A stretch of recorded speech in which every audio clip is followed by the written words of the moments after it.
Well, welcome to Innervision FM Music News. And today we're going to talk a little about uh, lies from the Affordable Care Act, probably considering musicians because it was a musician here named Hazel Miller, and she was making, I think, close to 6,000 a month, or maybe even more than that. And but she had band members that she paid those people, and Denver started cracking down on musicians that were making a lot of money and not reporting their taxes. So there's still some musicians out there that they ask the owner just to pay them in cash, and then they give 80. Well, I'm listing a specific one. He would give $80 to his drummer. Then he would give, I'm thinking maybe 30 or $40 to his guitarist, his other guitarist and bass player. And then, and this is so terrible. I don't know. I used to get on him about this, but he never would change. Sometimes women would come in and they would sing the women part. And sometimes he would only give them $5. And I'm thinking, okay, maybe these ladies didn't practice with you during your rehearsal time. Maybe they did. But here you're giving the drummer, which, he keeps the beat, $80. Okay, that's good. Then you give the guitarist or the lead guitarist maybe 40. Or then there maybe another keyboardist he might have given, maybe $50, whatever. But here these ladies come in and they enhance your show and you only pay them $5. Now maybe so they didn't know what he was paying them, but I knew because we talked about, he said I pay this one, this one, that's that one. And so one time I sponsored one of his concerts and I paid pretty much everybody equally. It's like, nobody is really more important than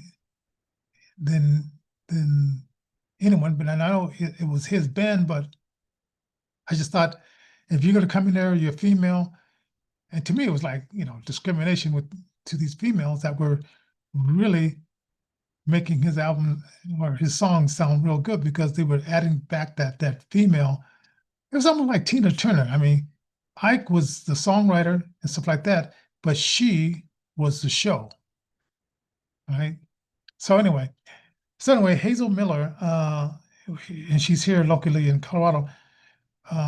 She they really hit her hard with, like, saying you didn't pay this tax, and so she started keeping up with that stuff, because she's the leader of the band, and it's her name, recognition and all that kind of stuff. They get the bands, the corporate gigs and all that kind of stuff.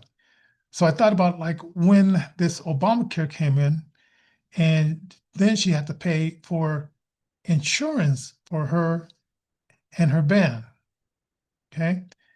And it's two different. This ACA is mostly for like the general population, and then the employers, they have their plans that they shop for. So Hazel Miller, I haven't talked to her lately, but I could imagine as a business owner how much she had to probably pay to um, keep up with the insurance. Also, sometimes you have to pay. Well, the club has insurance for liability, right? But yeah. So, anyways, here's some of the lies that Obama told back in the day. And yes, this stuff has been around for 10 years. And I was going through something with GPS chat, and I heard that 68% of the donations that the insurance companies give out is for Democrats.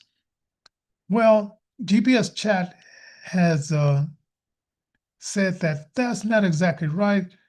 So what I usually do is I find the name of the person that I got the quote from, then I'll feed it back into GPS chat. So they're saying like, yes, Democrats have given more donations to the um, Democratic Party, but it said sometimes it is flip flop. Which I don't know if I believe that, but I do believe that maybe there are some Republicans that had something to do with this, and it's a um, Maury Oxidon, where you say the Care Act. And I remember meeting Diane DeGette at this festival, and she had this guy with them, and they were saying how good it was. But then I knew friends that was on the insurance that they said that it was a law that says if you're a young person and if you didn't sign up for it, they would fine you. So when President Trump came in, he took that fine off of it, and he put it where you didn't have to, as a young person, pay into this insurance plan. So that sort of like gutted it, because now you only have to deal with people that maybe truly needed it, and other people that were doing a part of jobs. Also, what this thing did was employers said, okay, if I hire you full time, then I have to cover your insurance. Well, the employers just said, no, I'm not going to hire you full time. I'm going to hire you just up to the point of a little bit above part time, but not full time. So then I don't have to pay your insurance. So then you have to go back and get your own insurance. Now, they also did that because they would pay them so much, and sometimes it wasn't enough for them to pay rent and to eat. So again, they would have to go to the food stamp office and get food stamps because they weren't getting enough to pay their rent, public service, if they had a car, and all those other things. So it really kind of messed it up for the employee, because the employer said, I don't want to take on this. So what I'm going to do is I'm just going to go just up to the limit, and it's on you to get food stamps, it's on you to get your own insurance. So that's the door that this artificial insurance came. And now I heard that Bernie Sanders, most of these Democrats and socialists, they're going for a one-payer plan, which they have in Canada and probably some other European places, where you put on this waiting list, and maybe you might have some money and you can toss a little money towards the doctor to get moved up the list. Or if you have the financial means, you come to America, which you can see the doctor and the specialist a lot faster than you could in Canada. So that's what a lot of people are doing. So, but even the Governor Polis here in Denver, Colorado, he's talking about one person, one payer plan, and this seems to be a big thing with the socialists. And you have to realize, whenever Reagan once said this, whenever the government comes knocking on your door and they say, we want to help you, that's the most fearful thing that you could hear from the government, because whenever they put their fingers on it, it just doesn't work out right. So they have their hands in this insurance plan, which I think I've heard reports that it was never meant to be affordable. That's why they call it the Affordable Care. And you notice that they always give it the opposite name of what it really is. Okay. So in this case, the Affordable Care Act, Obama said when he was pitching this, he says, if you like your doctor, you can keep your doctor. That was a lie. Then he says, if you like the medical insurance that you have now, you can keep it. That was a lie. Let me go down to, let's see. So they found like many people had their plan changed or canceled. Okay. Let's look at, So this promise was misleading. Those two promises were very misleading. Uh, let's see. Yeah, because they changed the network, and if you weren't in that network, then of course you would have to change your doctor. When I signed up for the insurance plan that I have now, I said, "Is my doctor in this network?" And my doctor, he signed up for all the networks, so he had it covered. He has a good backup team that he works with, that he's been working with since, oh, a lot of them have been there since 1983. So they've been there for a long time. So he had it covered. So that was misleading for Obama and his team to say. And this one guy said, the general public is so stupid, they're not going to know what exactly is going on here. So that's how much they thought about us as the people that pay their checks. Um, oh, the other lie was number three. He said premium costs will go down, right? But as you see from the Texas Foundation, this is one of many of the broken promises of Obamacare, because premiums went up. I was listening to a lady on, I think it was either TikTok or one of those things, where she said, no, she was she just employed herself, and I think she may have employed maybe one other person, but she said her cost was $120. She says if the government is not subsidizing it, and whenever the government subsidizes stuff, you musicians and artists, is not good. She says when the government if the government is not subsidizing it, her cost will go from $120 up to $800. Now, why couldn't it, in a capitalistic society as which we have, we're a constitutional republic, you have private companies out there that they compete. Right? Maybe one has this price and then another one has a lower price. So you shop around but if the government is subsidizing it, it's artificially um, uh, controlling the price rather than the insurance companies controlling it. The federal government is artificially bringing the rates down. Now, one person said, well, why don't you just give the money directly to the person, right?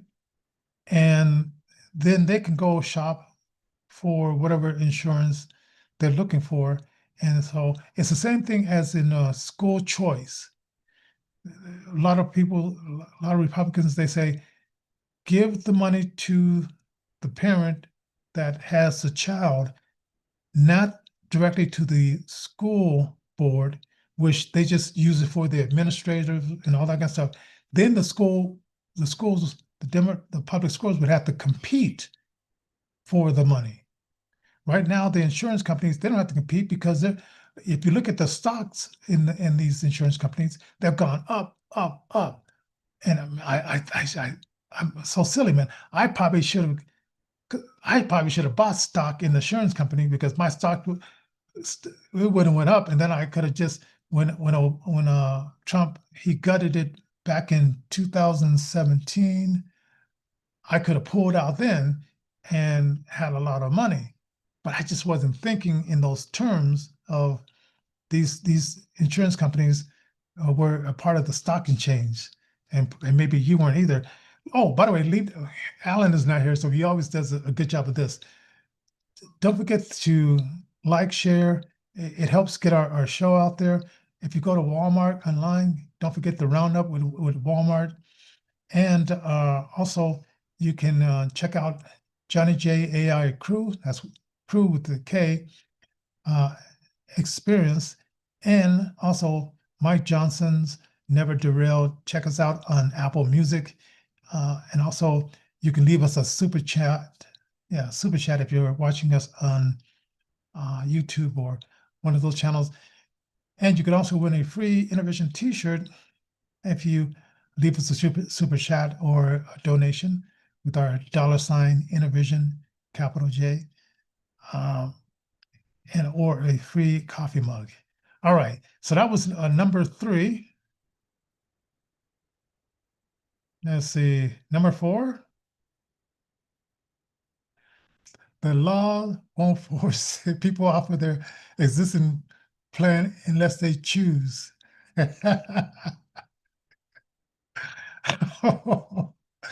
So he's saying if you're happy with your plan, you can keep your plan. Of course, some people were forced off their plans, and it is what it is. Now, this is crazy. So the statement glossed over the reality. So anyway, so if you have any comments, leave it down below. I just had a conversation with a friend. He disagrees with me, because he's an Obama lover, so I'm not a fan. Even though I voted for the guy, I'm not a fan. Um, okay, let's get past all this stuff. Come on. Well, hold on. I need to get past it. Okay, this day in history, November 6th, this day in history. I love this stuff. And November 6, 1860, Abraham Lincoln was elected the 16th president of the United States. Wow, that's pretty cool. November 6, 1861, Jefferson was elected president of the Confederate States, in the South there. Number 3, November 6, 1946, the TV program Meet the Press made its TV program on WMBC. No, it wasn't WMBC, but it was NBC. So I got this directly from the Wikipedia, so you can fact check those guys on this. Now, music for November 7th, we're going back because since we're not on the air on these days, I went back to some of the stuff that came out in music and other history for this day.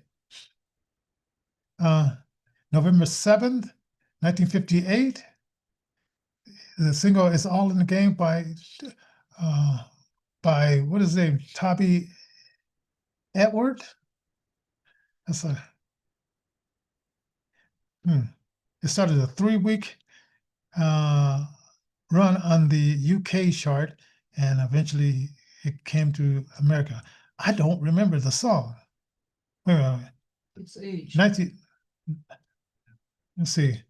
19, did it say 1958? Oh, November 1958. I wasn't born yet. No wonder I don't remember that song. So a year before I was born, Tommy, he was coming out with this hit that landed on the UK chart for 3 weeks. So 1969, Pink Floyd released their 4th release album, Montgomery. So Pink Floyd, they've been around for a while. They have been around. And then I heard that song, Miss I Wish You Were Here, which I thought he was singing that about some lady, but it was this other guitar player that, because he was taking so many drugs, and I didn't know this until Hey Joe, who knows these bands a lot better than I did, and then Alan C. said that the guitar player, he was doing so many drugs that he just went out too far, and so he left the band to start his own group and all that kind of stuff. So yeah, so that song was "Wish You Were Here" was saying, and then because when you listen to the song, he's listening to a recording, don't do do don't don't do do, and then he picks up his guitar and he starts mimicking the guitar that's on the recording.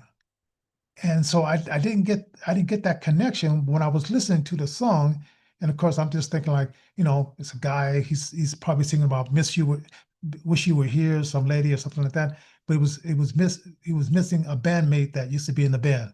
So that was pretty cool. November 7th, 1970, Led Zeppelin hit the number one song, Led Zeppelin number 3. And yeah, that's a real classic rock album. Now let's see, now for November 8th, which is Saturday, we'll see what was happening that day.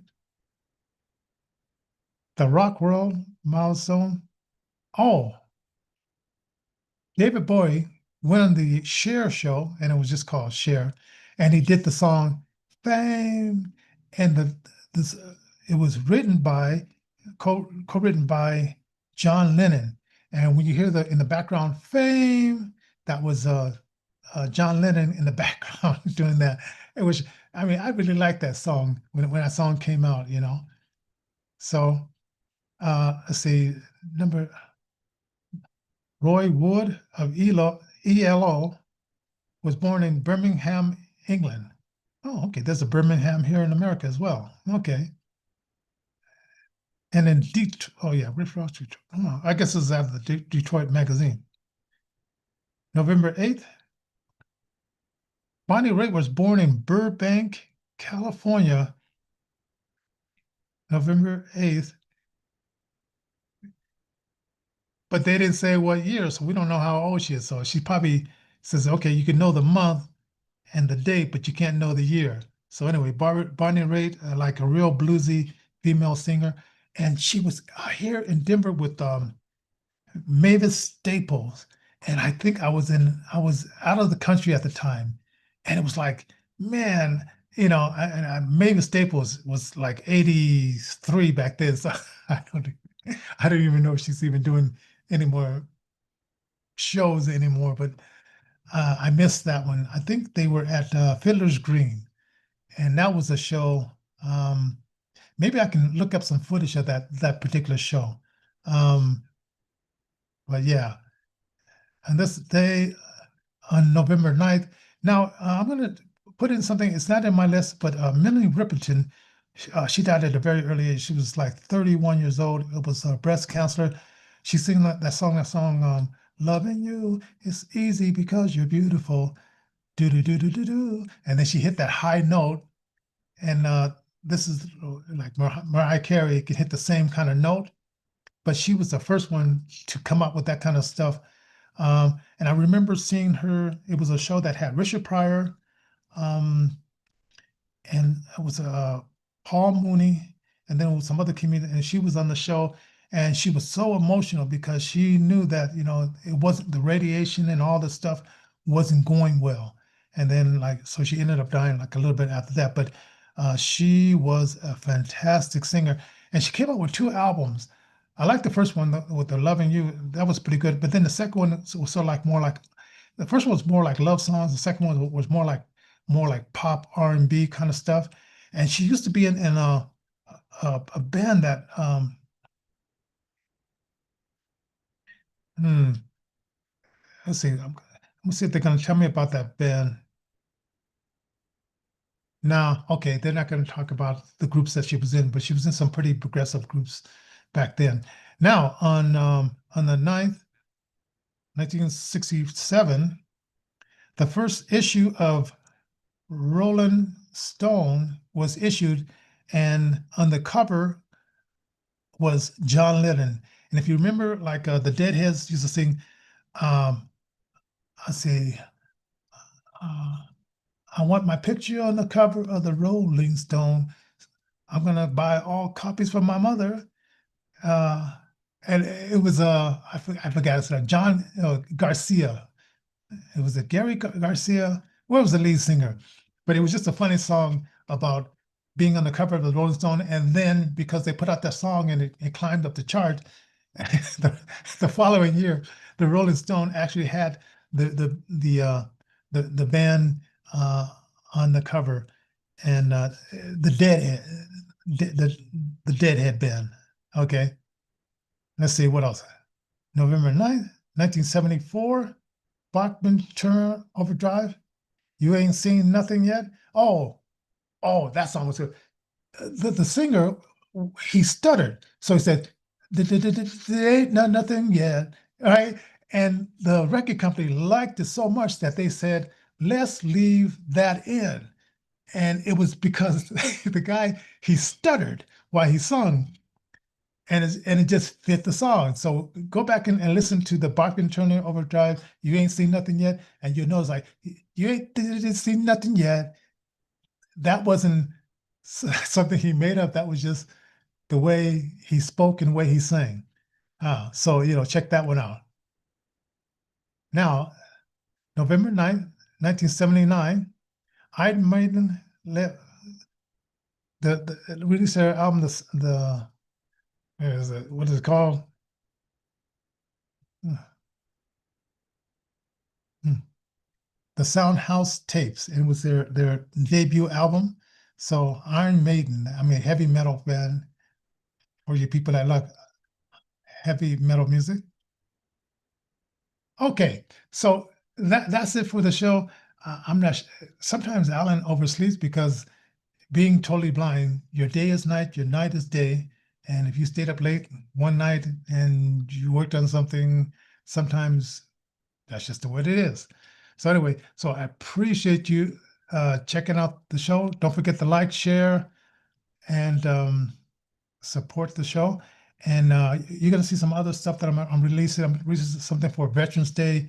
3 things that you didn't know about Veterans Day that you're going to find fascinating. And I have some other things that I'm going to be putting out there with my alter ego. So for interview.